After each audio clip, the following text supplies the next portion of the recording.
નડિયાદ સરદાર statue પાસે આવેલી 15 દુકાનોનો અત્યારે નડિયાદમાં ટોક એન્ડ ટાઉન મેટર બનેલી છે, જેને લઈને નડિયાદ નગરપાલિકા દ્વારા અત્યારે આ જે 15 દુકાનો છે જે કાંચ ઉપર બનેલી છે તે કાંચની સફાઈ માટે અત્યારે નડિયાદ નગરપાલિકા સફાળું જાગ્યું છે। કહેવામાં આવી રહ્યું છે કે ઘોડા છૂટ્યા પછી તબેલાને તાળા મારવા નીકળેલી નડિયાદ નગરપાલિકાને અત્યારે પ્રી મોન્સૂન કામગીરી જ્યારે ચોમાસું વીતી જવા આવ્યું ત્યારે અત્યારે પ્રી મોન્સૂનની કામગીરી જ્યારે કરવામાં આવી રહી છે,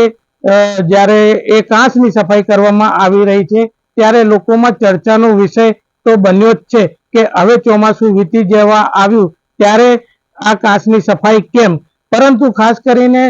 જ્યાં કાંચની સફાઈ કરવામાં ન આવે તો નડિયાદના મોટા ભાગના વિસ્તારોમાં પાણી ભરાઈ જતું હોય છે, તે તો સ્વાભાવિક જ છે। પરંતુ ખાસ કરીને અત્યારે જ્યારે ચોમાસું વીતી ગયું છે ત્યારે હવે કાંચની સફાઈ કરવામાં આવી રહી છે, તેને લઈને અત્યારે નડિયાદ નગરપાલિકા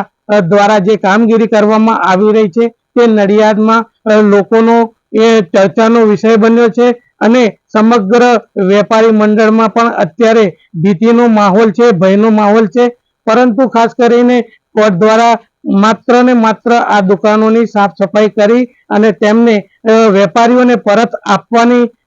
કામગીરી કરવામાં આવશે તેવું પણ કહેવામાં આવ્યું છે અને નડિયાદના ધારાસભ્ય પણ વેપારીઓની વારે આવ્યા હતા, તેમની સાથે આવ્યા હતા અને તેમને સમજાવ્યા હતા અને નગરપાલિકાને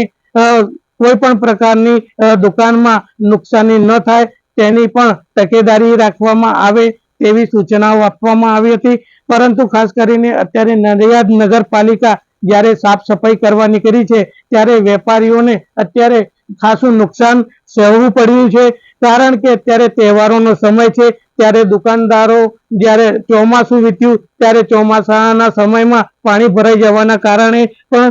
દુકાનદારોને નુકસાન થયું હતું અને ક્યાંક ને ક્યાંક અત્યારે જ્યારે નડિયાદ નગરપાલિકા આ કાંચની સફાઈ કરવા નીકળી છે ત્યારે વેપારીઓ અત્યારે પોતાનો સામાન બીજી જગ્યાએ શિફ્ટ કરતા જોવા મળ્યા હતા, જેને લઈને અત્યારે સમગ્ર મામલો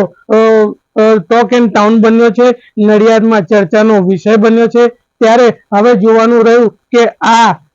કાંચની સફાઈ વહેલી તકે ક્યારે થશે અને ક્યારે વેપારીઓને આ એમના પોતાના ધંધા વ્યવસ્થિત ચાલુ થશે તે તો જોવાનું રહ્યું। પરંતુ ખાસ કરીને અત્યારે જોવામાં આવે તો નડિયાદ નગરપાલિકા આ જ કામગીરી જો ચોમાસા પહેલા કરી હોત તો અત્યારે તહેવારોના ટાઈમમાં આ વેપારીઓને દુકાન ખાલી કરવાનો વારો ન આવ્યો હોત અને વેપારીઓને આટલું નુકસાન પણ ન થયું હોત। પરંતુ નડિયાદના ધારાસભ્ય પંકજભાઈ દેસાઈ દ્વારા દરેક વેપારીઓને સમજાવી અને કહેવામાં આવ્યું છે કે આ કાંચની સફાઈ થઈ જશે એટલે પાણી જે ભરાવાની સમસ્યા છે તેનું નિદાન પણ થશે। ખાસ કરીને અત્યારે વેપારીઓ પણ આ બાબતે સમજી અને પોતાના સ્વયંભૂ પોતાનું જે સામાન છે તે બહાર કાઢી અને અત્યારે શિફ્ટ કરી રહ્યા છે અને નડિયાદ પાલિકાને જ્યાં ગમે ત્યાં મદદ પણ કરી રહ્યા છે। પરંતુ નડિયાદમાં અત્યારે આ 15 જે દુકાનો છે તે ચર્ચાનો વિષય એટલા માટે બન્યો છે કે નડિયાદ મહાનગરપાલિકા બનવા જઈ રહ્યું છે તો વિકાસના કાર્યો હેતુ આ દુકાનો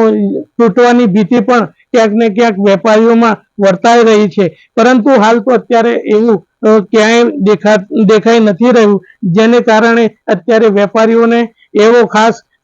કોઈ ભયનો માહોલ જોવા મળતો નથી। પરંતુ અત્યારે આ ચર્ચાનો વિષય તો બન્યો જ છે, જ્યારે નડિયાદ નગરપાલિકા આ રીતની કામગીરી જ્યારે કરતું હોય તો ક્યાંક ને ક્યાંક જોવાનું તો રહ્યું જ છે।